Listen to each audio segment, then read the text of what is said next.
महालक्ष्मी एक्सप्रेससाठी मंजूर झाले आधुनिक बनावटीचे नवे पॅसेंजर कोच. खासदार धनंजय महाडिक यांच्या मागणीला मिळाले यश. खासदार महाडिक यांनी सातत्यानं रेल्वे मंत्रालयाकडे आणि रेल्वे मंत्र्यांकडे केला होता पाठपुरावा. कोल्हापूर मुंबई कोल्हापूर या मार्गावर रोज धावणाऱ्या महालक्ष्मी एक्सप्रेसला प्रवाशांचा उदंड प्रतिसाद असतो. महालक्ष्मी एक्सप्रेस नेहमीच ओव्हरफुल असते. मात्र गेल्या काही वर्षात महालक्ष्मी एक्सप्रेसच्या प्रवासी डब्यांची अवस्था अत्यंत केविलवाणी बनली होती. महालक्ष्मी एक्सप्रेसचे प्रवासी कोचेस अत्यंत जुने झाले होते.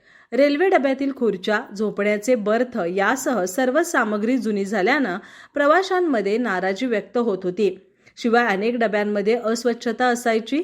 या पार्श्वभूमीवर खासदार धनंजय महाडिक यांनी सातत्यानं रेल्वे मंत्रालयाकडे आणि रेल्वे मंत्र्यांकडे पाठपुरावा करत महालक्ष्मी एक्सप्रेसचे प्रवासी डबे नवे असावेत अशी मागणी केली होती.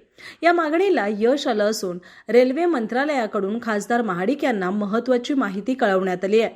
त्यानुसार गुरुवार 25 जानेवारी 2024 पासून कोल्हापूर मुंबई कोल्हापूर या मार्गावर धावणाऱ्या महालक्ष्मी एक्सप्रेसला नवे आधुनिक बनावटीचे सुसज्ज प्रवासी कोच जोडले जातील. त्यामुळे महालक्ष्मी एक्सप्रेसनं प्रवास करणं अधिक सुखकर आणि आरामदायी होणार आहे. कोल्हापूरकरांच्या सोयीसाठी खासदार महाडिक यांनी केलेल्या पाठपुराव्याला यश आलं असून 25 जानेवारीपासून नव्या रूपात महालक्ष्मी एक्सप्रेस धावणार आहे. कोल्हापूरकरांची ही मागणी मान्य केल्याबद्दल खासदार महाडिक यांनी पंतप्रधान नरेंद्र मोदी यांच्यासह केंद्रीय रेल्वे मंत्री अश्विनी वैष्णव, रेल्वे राज्यमंत्री रावसाहेब दानवे यांचे जाहीर आभार व्यक्त केलेत.